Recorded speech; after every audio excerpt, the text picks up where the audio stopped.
abundancia, tengo todo en abundancia. Tengo todo en abundancia, tengo todo en abundancia. Bienvenidos, caminantes, Tengo todo en abundancia. a los trucos del espíritu. La tercera parte del conocimiento silencioso.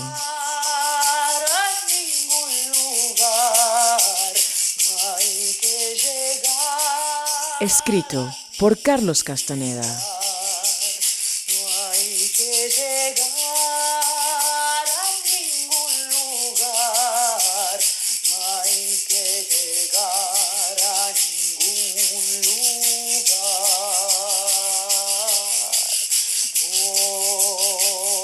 Voy aprendiendo a intentar como un guerrero. Voy aprendiendo a intentar como una guerrera.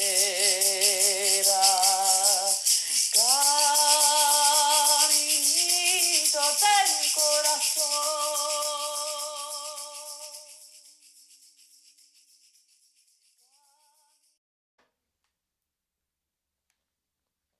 Hoy te comparto el capítulo número 6.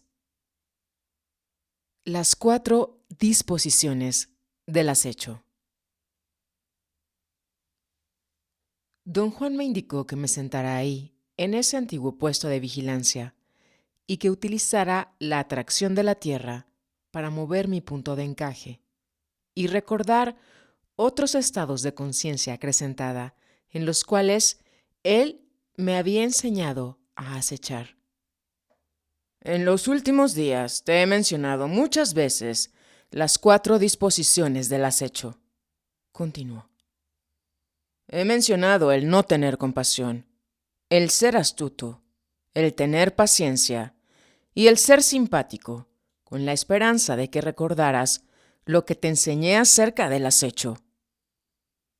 Sería muy bueno que pensaras en estas 4 disposiciones y, pensando en ellas, llegaras a un recuerdo total.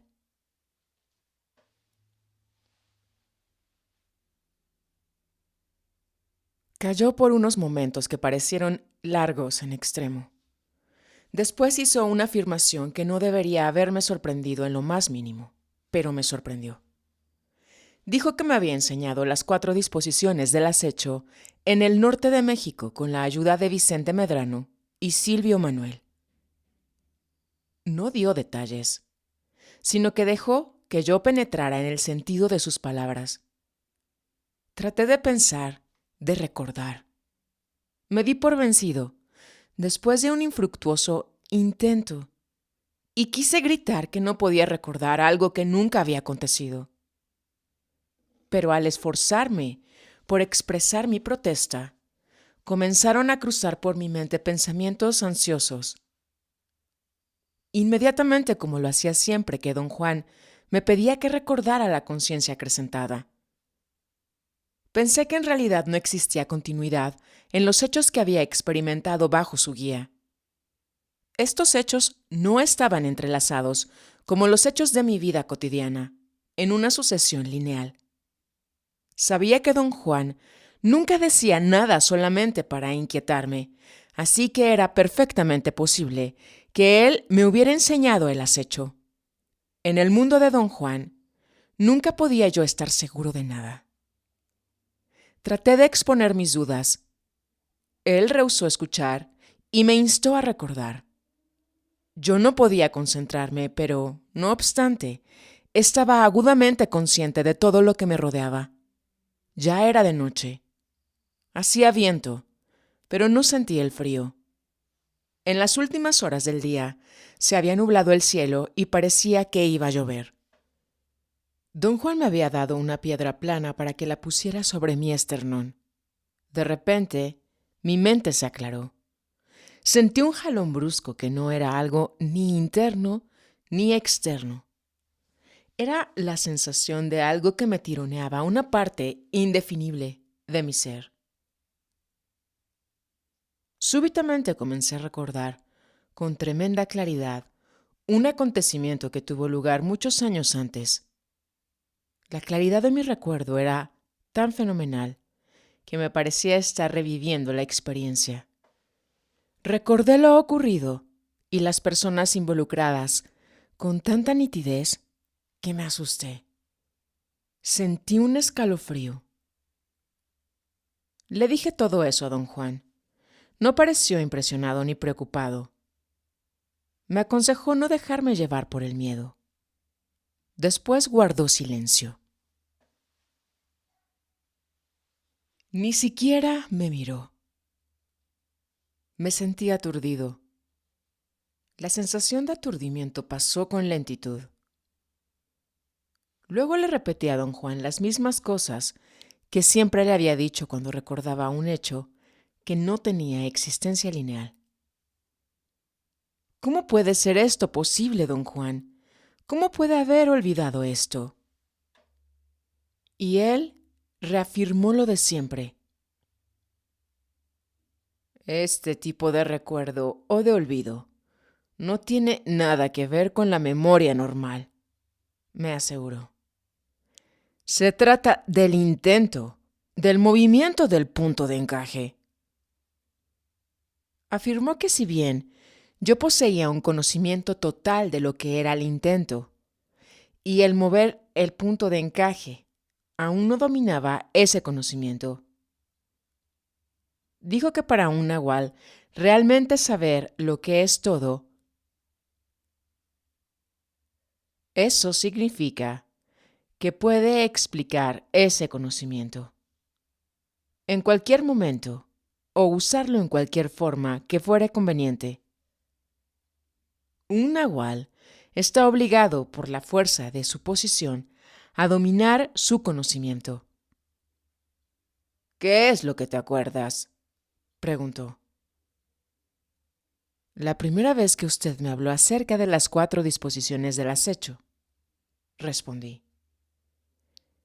Cierto proceso inexplicable en términos de mi conciencia cotidiana había liberado en mi mente la memoria de un acontecimiento que un minuto antes no existía.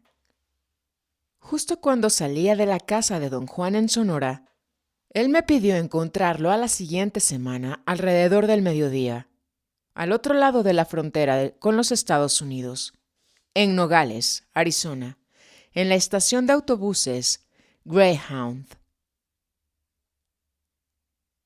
Llegué casi con 1 hora de anticipación. Él estaba ya ahí, parado en la puerta. Lo saludé. No me contestó, pero me empujó con rapidez hacia un lado y me dijo en voz baja que debería sacar las manos de mis bolsillos. Yo estaba pasmado. No me dio tiempo a responder. Dijo que traía la bragueta abierta y que era vergonzosamente evidente que estaba excitado sexualmente. La velocidad con la que me cubrí fue fenomenal. Para cuando me di cuenta de que había sido una vulgar broma, ya estábamos caminando calle arriba. Don Juan reía, dándome fuertes palmadas en la espalda, como si estuviera celebrando la broma. De pronto, me encontré en un estado de conciencia acrecentada. Entramos rápidamente en un café y nos sentamos. Mi mente estaba tan clara que me forzaba a fijarme en todo.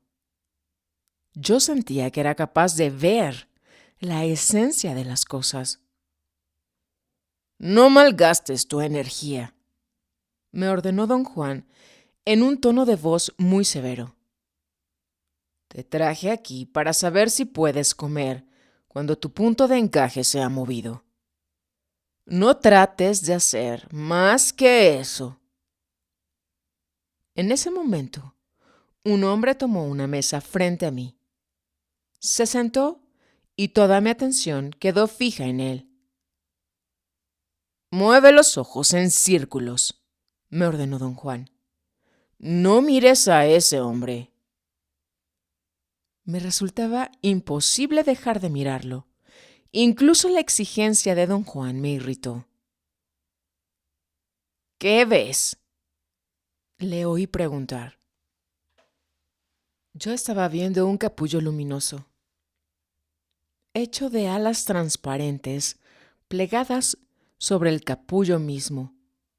Las alas se desplegaban, revoloteaban por un instante, se desprendían, caían y eran reemplazadas por nuevas alas, las cuales repetían el mismo proceso. Don Juan, con fuerza y brusquedad, volteó la silla donde yo estaba sentado hasta que quedé mirando a la pared. ¡Qué manera de desperdiciar tu energía!, dijo con un profundo suspiro, después de que le describí lo que había visto.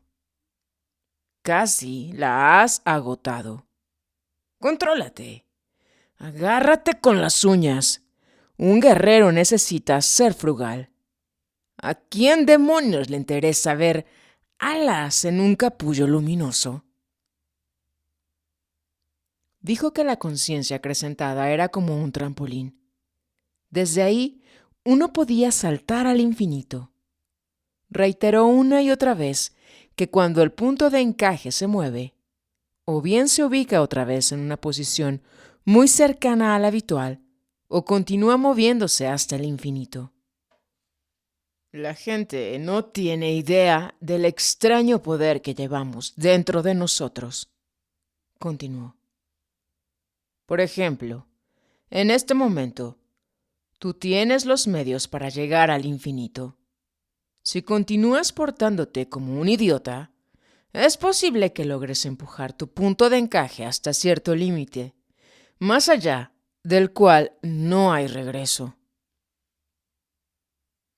Entendí el peligro del cual me estaba hablando, o más bien tuve la sensación física de estar parado al borde de un abismo, y que si me inclinaba hacia adelante, iba a caer en él. Tu punto de encaje se movió a la conciencia acrecentada, continuó, porque te presté mi energía. No dijo nada más y comimos en silencio una comida muy simple. Don Juan no me permitió beber té o café. Mientras uses mi energía, dijo, no estás en tu propio tiempo, estás en el mío. Yo bebo agua. Al caminar hacia el carro, sentí un poco de náusea. Me tambaleé y estuve a punto de perder el equilibrio. Era una sensación bastante similar a la de caminar usando anteojos por primera vez. No te derrumbes todavía, dijo don Juan sonriendo. ¿A dónde vamos? Necesitarás ser fuerte y preciso en extremo. Me indicó que manejara el coche a la frontera internacional y entrara a la ciudad gemela de Nogales, en México. Mientras conducía, él me fue dando indicaciones. ¿Qué calle tomar? ¿Cuándo virar a la izquierda o a la derecha? ¿A qué velocidad ir? Conozco esta área muy bien, dije bastante irritado. Dígame a dónde quiere ir y lo llevaré hasta ahí como si usted fuera en un taxi.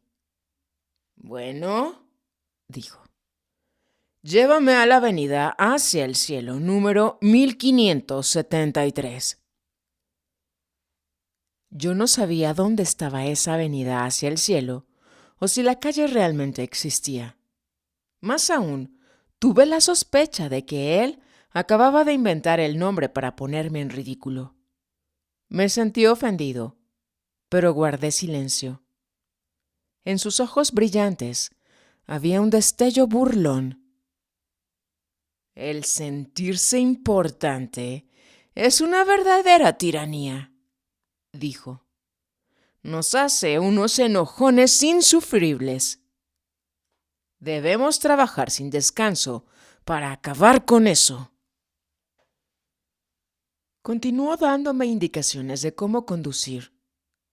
Por fin, me pidió detenerme frente a una casa de color beige, de un solo piso, ubicada en una esquina en un vecindario de clase acomodada. Había algo en la casa que captó de inmediato mi atención. Lo rodeaba una gruesa capa de grava color ocre. La sólida puerta de entrada, los marcos de las ventanas y las guarniciones de la casa estaban todas pintadas de color ocre, como la grava. Todas las ventanas, visibles, tenían persianas venecianas cerradas. Bajamos del carro. Don Juan iba adelante. No tocó ni trató de abrir la puerta con una llave.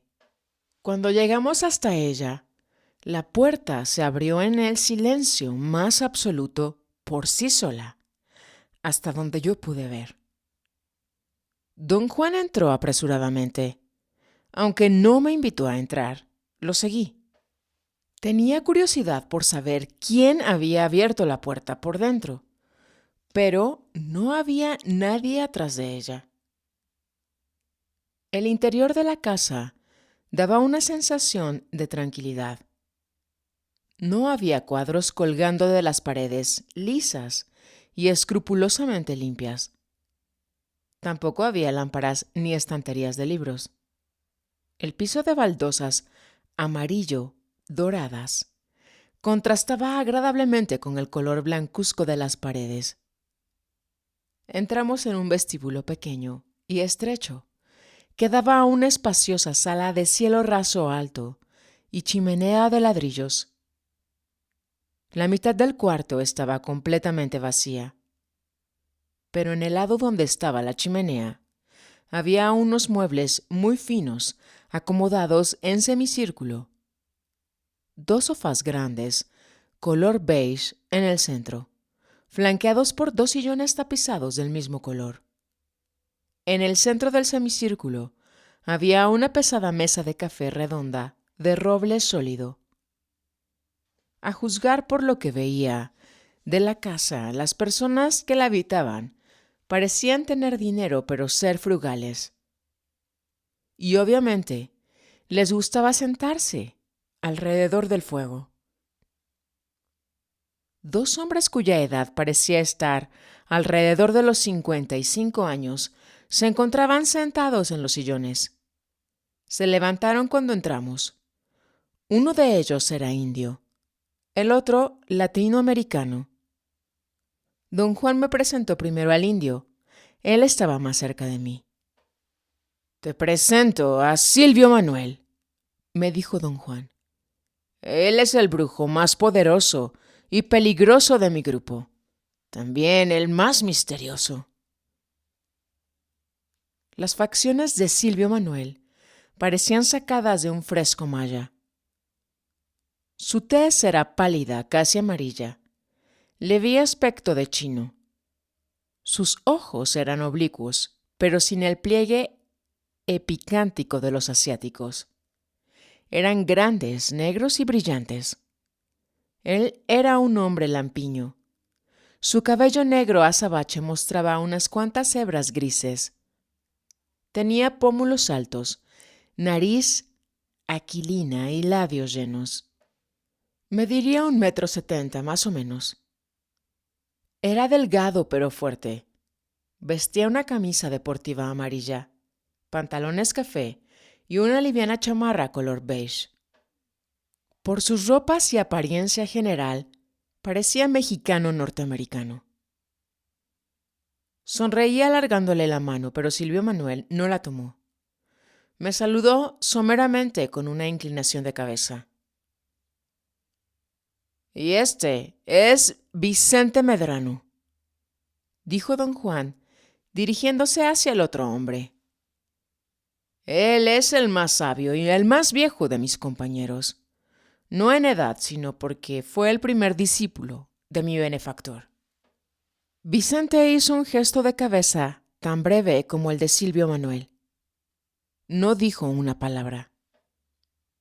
Era un poco más alto que Silvio Manuel, pero igual de delgado. Tenía una tez rosada y usaba bigote y barba bien cortados. Sus facciones eran casi delicadas, con una nariz fina y cincelada, boca pequeña, labios delgados. Las cejas, espesas y oscuras, contrastaban con su barba y pelo agrisados. Sus ojos eran castaños y también brillantes. Reían a pesar de su expresión ceñuda. Vestía un conservador traje de cirsaca verdosa y camisa de cuello abierto. También él parecía mexicano norteamericano. Supuse que era el dueño de la casa. En contraste, don Juan parecía un peón indio. Su sombrero de paja, sus zapatos gastados, sus viejos pantalones color caqui y su camisa a cuadros eran vestimentas que usan los jardineros o los criados típicos. La impresión que tuve al verlos a los tres juntos fue que don Juan estaba disfrazado. Acudió a mi mente una imagen militar. Don Juan era el oficial al mando de una operación militar clandestina. Un oficial de alto rango que, pese a sus esfuerzos, no podía ocultar sus años de mando. También tuve la sensación de que todos tenían más o menos la misma edad, pero don Juan parecía mucho más viejo, aun cuando daba la impresión de ser infinitamente más fuerte. Creo que ya ustedes saben que de toda la gente que he conocido, Carlos es el que más se consiente a sí mismo, les dijo don Juan con la más seria expresión. Es aún peor que nuestro benefactor. Les aseguro que si hay alguien que toma los vicios y pecadillos en serio, es Carlos. Me eché a reír, pero nadie más lo hizo. Los dos hombres me miraron con un brillo extraño en los ojos. Ustedes tres van a ser un trío memorable, continuó don Juan. El más viejo y sabio, el más peligroso y misterioso, y el más arrogante y pervertido. Ni así se rieron. Me escudriñaron hasta hacerme sentir incómodo. Por fin Vicente rompió el silencio. No sé por qué lo trajiste a la casa, le dijo a don Juan en tono seco y cortante. No sirve para nada. Ponlo afuera, en el patio. Y amárralo, añadió Silvio Manuel. Don Juan se volvió hacia mí. Ven, vamos afuera, al patio, dijo en voz baja, señalando con un movimiento lateral de la cabeza la parte trasera de la casa. Era más que obvio que yo no les había caído nada bien a los dos hombres. No supe qué decir. Realmente estaba enojado y resentido, pero en cierta forma, mi estado de conciencia acrecentada aminoraba esos sentimientos. Salimos de la casa al patio trasero. Don Juan recogió tranquilamente una cuerda de cuero y me la enroscó alrededor del cuello con tremenda velocidad. Sus movimientos fueron tan ágiles y tan rápidos que un instante después, sin aún darme dado cabal cuenta de lo que pasaba, quedé atado del cuello, como un perro, a uno de los pilares de concreto que sostenían el pesado techo del pórtico trasero. Don Juan meneó la cabeza de lado a lado en un gesto de resignación o de incredulidad y volvió al interior de la casa, mientras yo le gritaba que me desatara. La cuerda estaba tan apretada a mi cuello que me impedía gritar fuerte como me hubiera gustado hacerlo.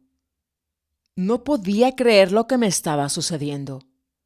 Conteniendo mi furia, traté de desatar el nudo de mi cuello. Estaba tan compacto que las hebras de cuero parecían pegadas con cola. Me rompí las uñas al tratar de desatarlas. Tuve un ataque de ira incontrolable y gruñí como animal impotente. Agarré la cuerda, la enredé en mis antebrazos y jalé con todas mis fuerzas, apoyando los pies en el pilar de concreto. Pero la cuerda era demasiado dura para la fuerza de mis músculos. Me sentí humillado y con miedo. El temor me produjo un momento de sobriedad. Me di cuenta, entonces, de que la falsa aura de razonabilidad de don Juan me había engañado. Estudié mi situación con toda la objetividad posible y vi que no había otra salida más que cortar la cuerda. Empecé a restregarla frenéticamente contra la afilada esquina del pilar de concreto. Pensé que si la podía romper antes de que cualquiera de los 3 hombres salieran de la casa y viniera a la parte de atrás, tendría la oportunidad de correr a mi carro y escapar a toda velocidad. Resoplé y sudé restregando la cuerda hasta casi cortarla. Luego apoyé un pie contra el pilar, envolví la cuerda en los brazos y la jalé con desesperación hasta que se rompió. El impacto me aventó al interior de la casa, arrojándome de espaldas a través de la puerta abierta. Don Juan, Vicente y Silvio Manuel estaban parados en medio del cuarto, aplaudiendo. «¡Qué manera más dramática de entrar en una casa!», dijo Vicente, y me ayudó a levantarme. «Me has sorprendido. No pensé que fueras capaz de tales explosiones». Don Juan se acercó y deshizo el nudo de un tirón, liberando mi cuello del pedazo de lazo que lo rodeaba. Yo estaba temblando de miedo, cansancio y furia. Con voz vacilante le pregunté a don Juan, ¿por qué me estaba atormentando así? Los 3 rompieron a reír. En ese momento no parecían figuras amenazantes. «Queríamos ponerte a prueba, para ver qué tipo de hombre eres en realidad», me dijo don Juan y me condujo a uno de los sofás y con toda cortesía me invitó a sentarme. Vicente y Silvio Manuel se sentaron en los sillones. Don Juan se sentó frente a mí en el otro sofá. Me reí nerviosamente, pero ya sin temor. Don Juan y sus amigos me miraban con franca curiosidad, tratando con desesperación de parecer serios. Silvio Manuel movía la cabeza rítmicamente sin dejar de mirarme. Sus ojos estaban fuera de foco, pero fijos en mí. «Te amarramos», don Juan continuó. «Te amarramos porque queríamos saber si eras simpático, o paciente, o despiadado, o astuto. Descubrimos que no eres ni lo uno ni lo otro. Eres más bien colérico, arrogante y pervertido, tal como yo había dicho que eras. Si no te hubieras entregado a tu violencia, por ejemplo, hubieras notado que en el formidable nudo de la cuerda que tenías alrededor del cuello es falso. Se deshace con un simple tirón. Vicente diseñó ese nudo como truco para engañar a sus amigos.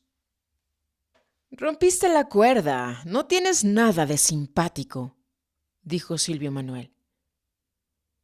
Guardaron silencio por un momento, luego se echaron a reír. «No eres astuto», continuó don Juan. «De lo contrario, habrías abierto con facilidad el nudo y huido con una valiosa soga de cuero. Tampoco eres paciente. De serlo, habrías gemido y llorado hasta darte cuenta de que había un par de tijeras colgadas en la pared. Hubieras cortado la cuerda con ellas en 2 segundos y te hubieras ahorrado tanto esfuerzo y tanta angustia. Por lo que hemos visto de ti, no se te puede enseñar a ser violento ni obtuso. Ya lo eres, pero puedes aprender a ser despiadado, astuto, paciente y simpático». Don Juan me explicó que ser despiadado, astuto, paciente y simpático es la quinta esencia del acecho. Son los 4 fundamentos básicos que con todas sus ramificaciones son inculcados a los brujos de un modo muy meticuloso y cauto. En realidad, Se estaba dirigiendo a mí, pero hablaba mirando a Vicente y a Silvio Manuel, quienes lo escuchaban con la mayor atención y de vez en cuando asentían con la cabeza concordando con él. Afirmó repetidas veces que la enseñanza del acecho es una de las cosas más difíciles de llevar a cabo en el mundo de la brujería. Insistió en que me estaban enseñando a acechar y que hicieran lo que hiciesen, aun cuando pudiera yo creer lo contrario, era la impecabilidad la que dictaba sus actos. Estate tranquilo, sabemos lo que hacemos. Nuestro benefactor, el Nahual Julián, se encargó de que así fuera, dijo don Juan, y los tres prorrumpieron en carcajadas tan estruendosas que me sentí molesto. No sabía qué pensar. Don Juan reiteró que un punto muy importante que debía tomarse en consideración era el hecho de que para un espectador ajeno a la situación, la conducta de los brujos podría parecer maliciosa, cuando en realidad no era nada menos que impecable. ¿Cómo puede uno entablar la diferencia, especialmente si uno es el que recibe? Pregunté. Los actos maliciosos son llevados a cabo por aquellos que buscan el provecho propio, dijo. Los brujos, por otra parte, actúan con un propósito ulterior que no tiene nada que ver con el proverbio personal. El hecho de que disfruten con sus actos no se cuenta como provecho, sino más bien como una característica de su temperamento. El hombre común y corriente actúa solo si hay alguna oportunidad de beneficiarse. Los guerreros, por otro lado, actúan no por el beneficio propio, sino por el espíritu. Pensé acerca de eso. El actuar sin pensar en el provecho personal era en verdad un concepto extraño para mí. Se me había criado para invertir, para esperar algún tipo de recompensa por cuanto hiciera. Don Juan debió tomar mi silencio como signo de escepticismo. Rió y miró a sus compañeros. Si nosotros cuatro nos tomamos como ejemplo, prosiguió, yo diría que tú crees que estás invirtiendo en esta situación y que a fin de cuentas saldrás beneficiado con ella.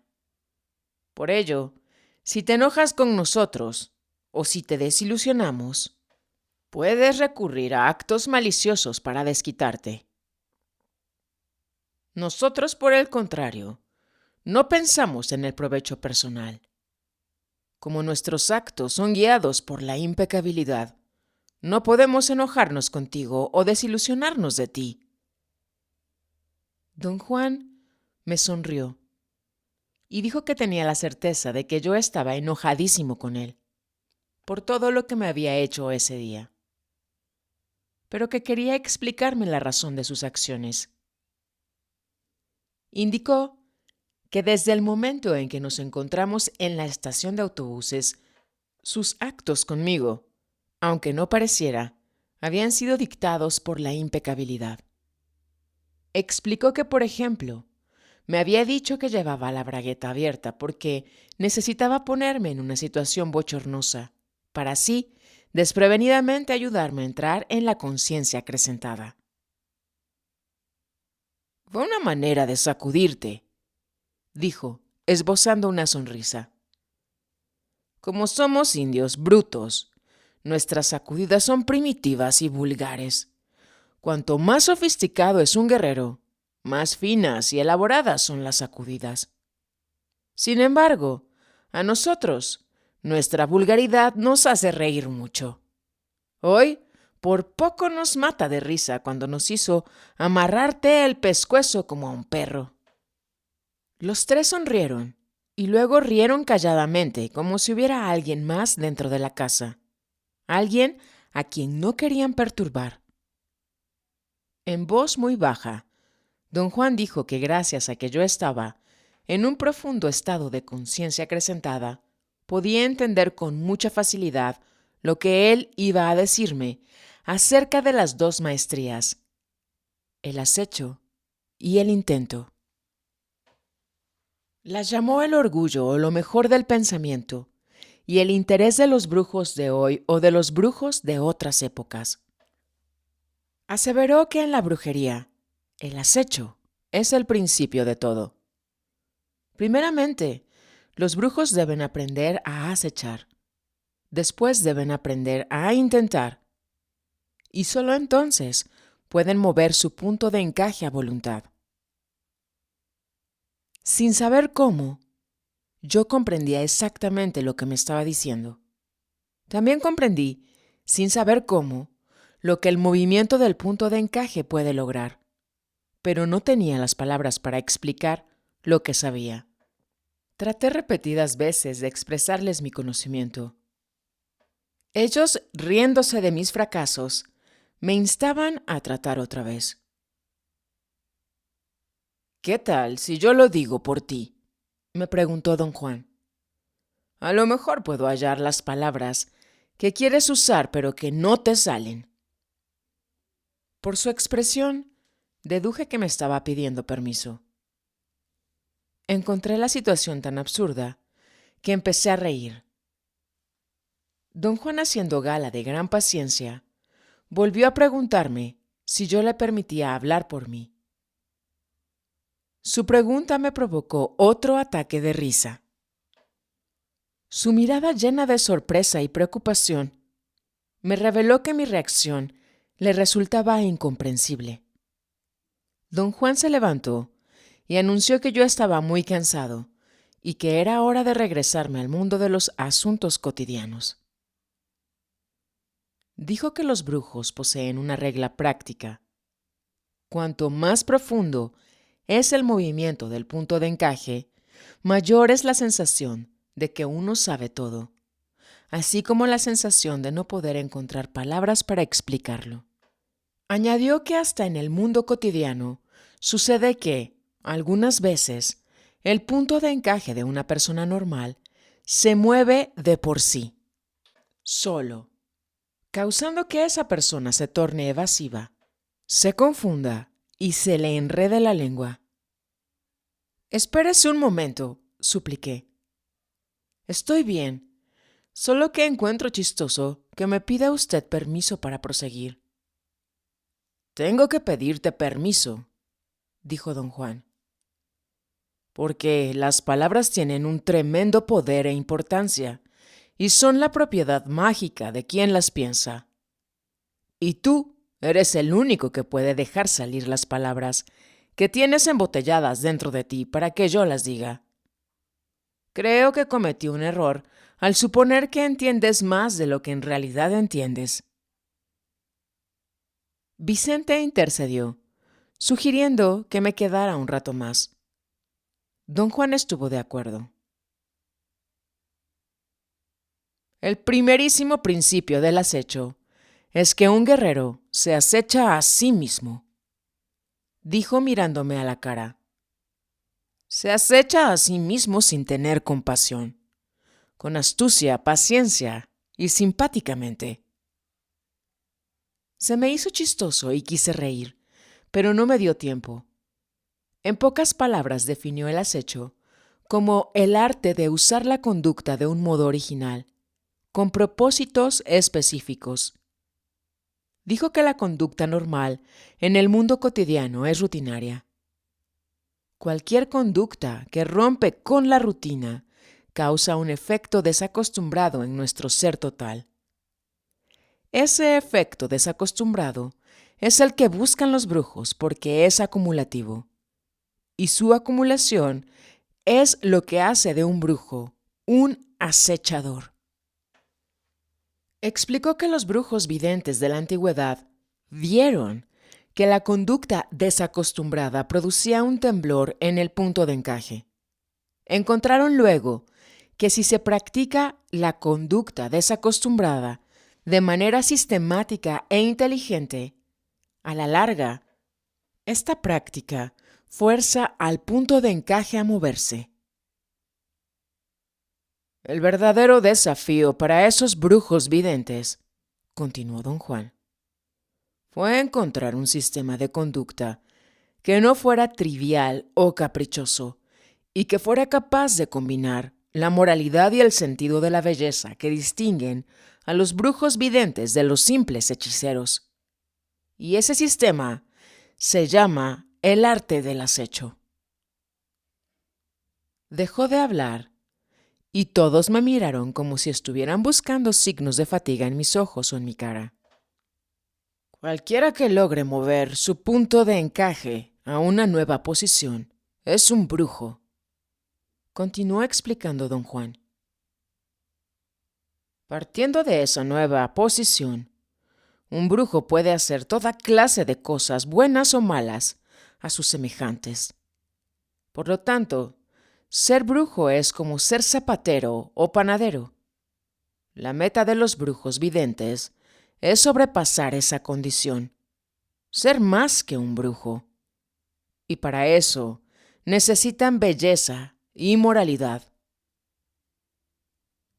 Dijo que para los brujos, el acecho es la base sobre la cual se construye todo lo demás. Hay brujos a quienes no les gusta el término acecho, continuó. Se les hace muy pesado, pero ese nombre se le aplicó porque consiste en comportarse de manera clandestina y furtiva. También se lo llama el arte del sigilo, pero el término es igualmente pesado. Tú lo puedes llamar como mejor te parezca.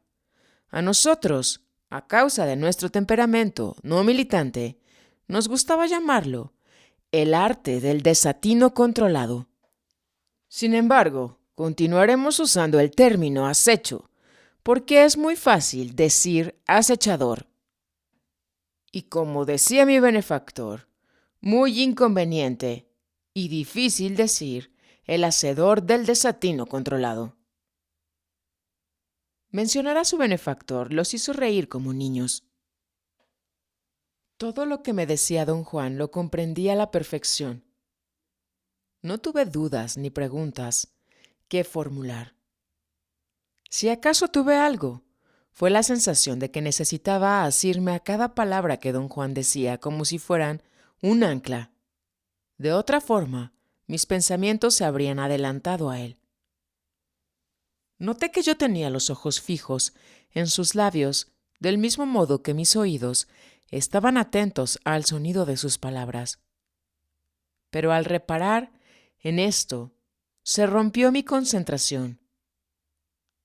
Don Juan continuó hablando, sin embargo, yo ya no lo escuchaba.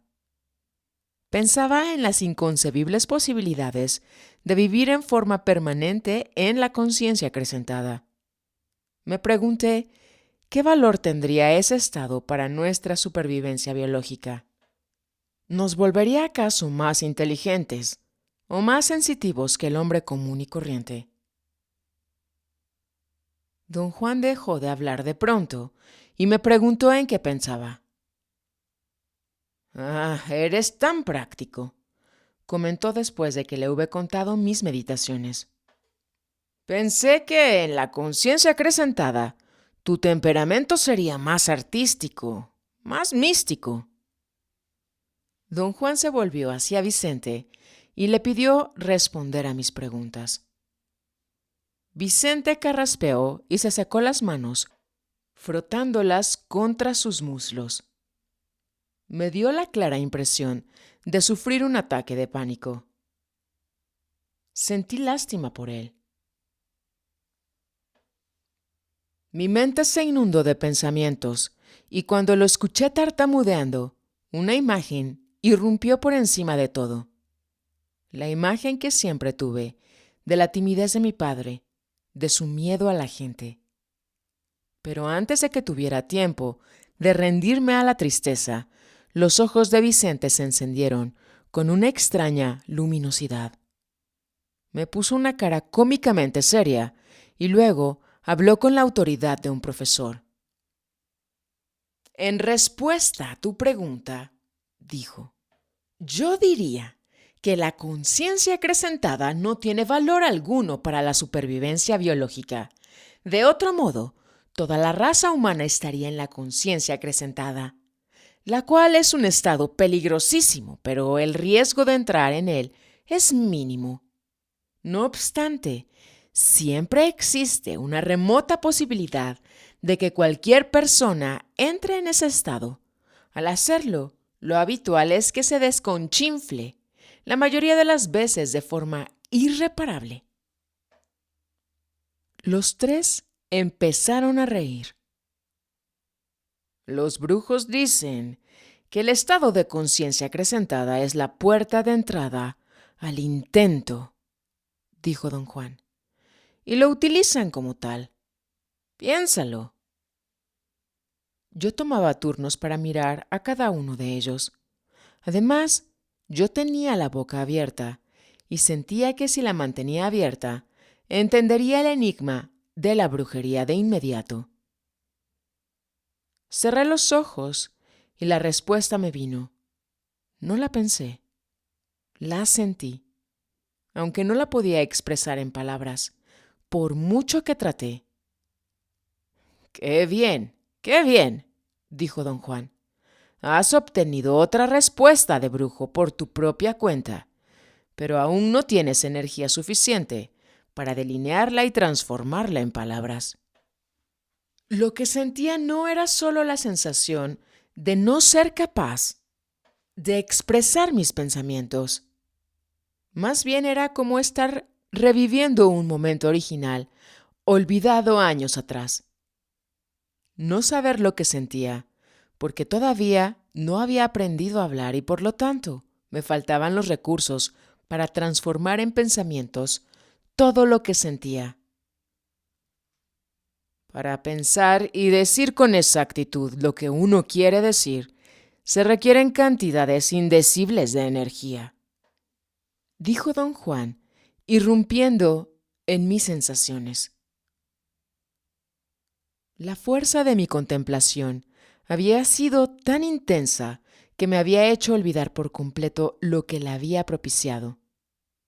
Miré a don Juan aturdido y confesé que no tenía idea de lo que ellos o yo habíamos dicho o hecho justo antes de ese momento.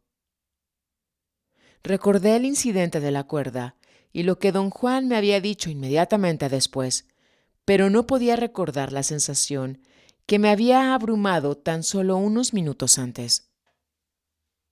«Vas por camino equivocado», dijo don Juan. «Tratas de recordar como lo haces normalmente, pero esta es una situación diferente. Hace un segundo tuviste el sentimiento abrumador de saber algo muy específico. Los sentimientos así no pueden ser recordados por la memoria. Los tienes que revivir mediante el intento de acordarte de ellos». Se volvió hacia Silvio Manuel, quien se hallaba estirado en el sillón, con los pies debajo de la mesa de centro.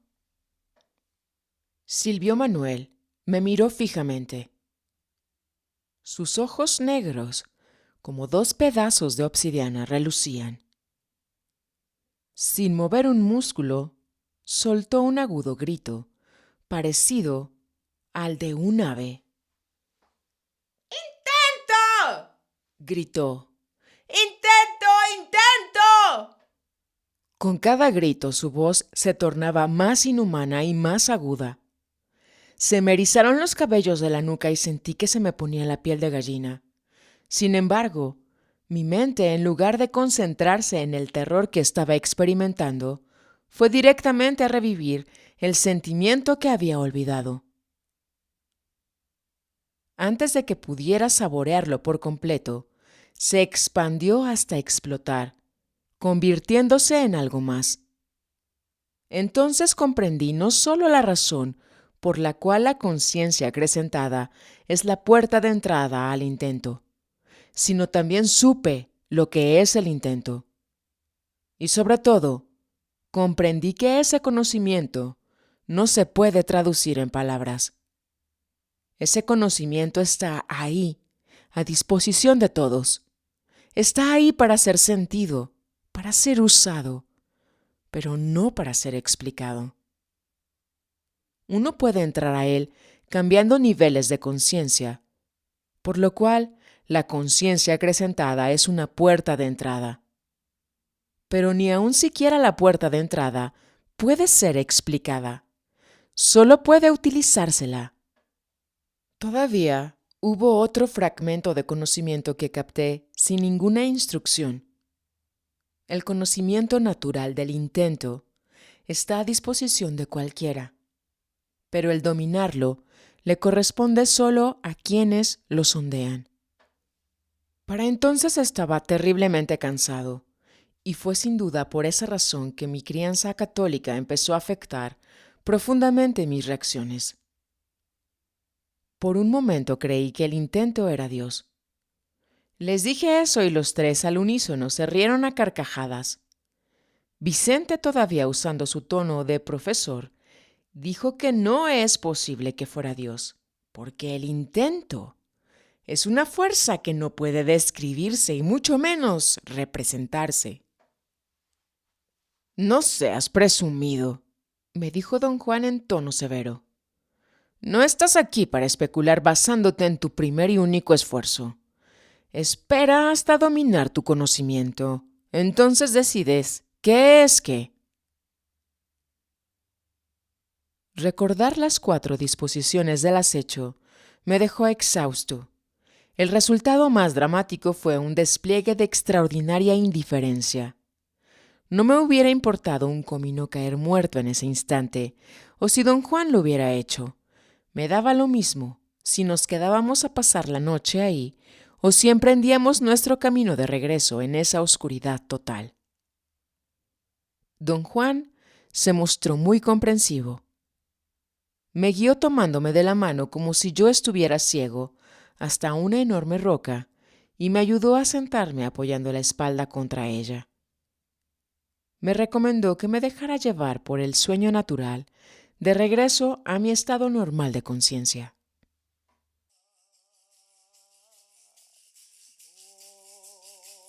Voy aprendiendo a intentar como un guerrero.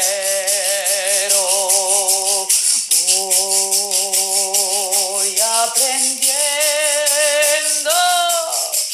a intentar como una guerrera.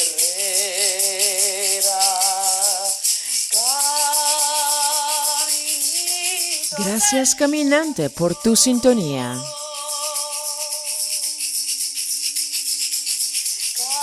Caminito con corazón. Emitiendo energía fina desde el Cerro del Onix, Puebla, México. Tengo todo en abundancia, tengo todo en abundancia, tengo todo en abundancia, tengo todo en abundancia, tengo todo en Lunes abundancia. 5 de diciembre del año 2022. Tengo todo en abundancia, tengo todo 21 horas con 31 minutos de la noche. a ningún lugar, no hay que llegar.